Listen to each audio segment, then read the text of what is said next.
ಮೂಲಭೂತ ಸೌಕರ್ಯಗಳಿಗೆ ವಂಚಿತರಾಗಿ ದಿಕ್ಕು ಕಾಣದ ಬಡಪಾಯಿಗಳು.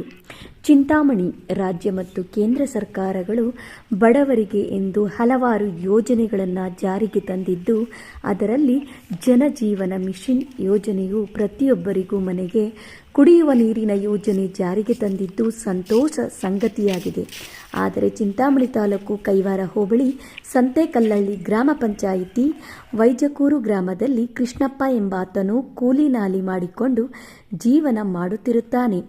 ಇವರ ಮನೆಗೆ ಕುಡಿಯುವ ನೀರಿನ ಸೌಲಭ್ಯ, ವಿದ್ಯುತ್ ಸೌಕರ್ಯ, ರಸ್ತೆ ಸೇರಿದಂತೆ ಮೂಲಭೂತ ಸೌಕರ್ಯಗಳಿಗೆ ವಂಚಿತರಾಗಿರುತ್ತಾರೆ.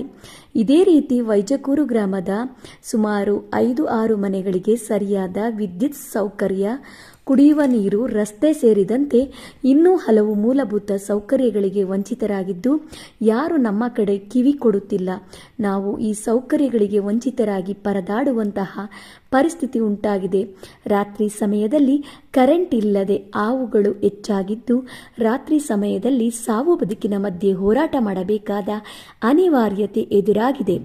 ನಾವುಗಳು ಸಂಬಂಧಪಟ್ಟ ಅಧಿಕಾರಿಗಳಿಗೆ 10 ಬಾರಿ ದೂರು ನೀಡಿದರೂ ಏನು ಪ್ರಯೋಜನವಾಗಲಿಲ್ಲ.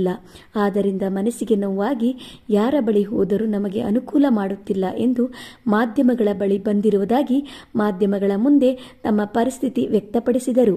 ಈ ಸಂದರ್ಭದಲ್ಲಿ ಗ್ರಾಮಸ್ಥರು ಉಪಸ್ಥಿತರಿದ್ದರು. ಮನೆ ಕಟ್ಟಿ 5-6 ವರ್ಷ ಆಗಿದೆ. ಅವತ್ತಿಂದು ಇವತ್ತುವರೆಗೂ ರೋಡು ಚರಂಡಿ ಅನ್ನೋ ಇದೇ ಇಲ್ಲ, ಲೈಟು ಕರೆಂಟ್ ಇಲ್ಲ. ಅರ್ಜಿಗಳು ಕೊಡು ಅಂದರು, ಕೊಟ್ಟರು, ಇವತ್ತಿಗೂ ಇಲ್ಲ ಸ್ವಾಮಿ.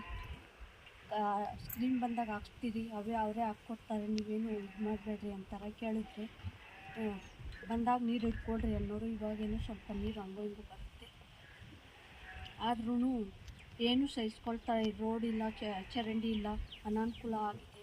ನಾವು ಮಕ್ಕಳು ಓದೋ ಮಕ್ಕಳು ಮನೇಲಿ ಇಟ್ಕೊಂಡು ನಾವೇನು ಸ್ವಲ್ಪ ಇದು ಮಾಡೋದು. ಕರೆಂಟ್ ಇಲ್ಲ, ಜಾಸ್ತಿ ತೊಂದರೆಗಳು. ರೋಡ್ ಇದೆ, ಜಾಸ್ತಿ ಹಿಂಸೆ ಆಗೋಗಿದೆ. ಏನಾದರೂ ಹೇಳಿದ್ರೆ ನಾವು ಹೇಳ್ತೀರಿ, ಮಾಡಿಸ್ಕೊಡ್ತೀವಿ ಅಂತಾರೆ. ಮೆಂಬರ್ಗಳು ಏನು ಮಾಡಿಸ್ಕೊಡಲ್ಲ. ಅರ್ಜಿಗಳು ಕೊಡು ಅಂತಾರ, ಕೊಟ್ಟರು, ಅದು ಅರ್ಜಿಗಳು ಕೂಡ ಕೊಟ್ಟರು. ಇವಕ್ಕೂ ಏನು ಲೈಟ್ ಕಂಬಗಳು ಇಲ್ಲ, ಏನೂ ಇಲ್ಲ. ಯಾವಕ್ಕೂ ಒಂದೇ ಇದ್ದರೆ ನಾವು ಜೀವನ ಮಾಡೋದು ತುಂಬ ಕಷ್ಟ ಆಗುತ್ತೆ. 5-6 ವರ್ಷದಿಂದ ನಾವು ಜೀವನ ಮಾಡೋದೇ ಕಷ್ಟ ಆಗೋಗಿದೆ. ಮನೇಲಿ ಗಂಡಸಿಲ್ಲ, ಮನೇಲಿ ಹೆಂಗಸು ಜೀವನ ಮಾಡಬೇಕಾದ್ರೆ ತುಂಬ ಕಷ್ಟ ಆಗುತ್ತೆ.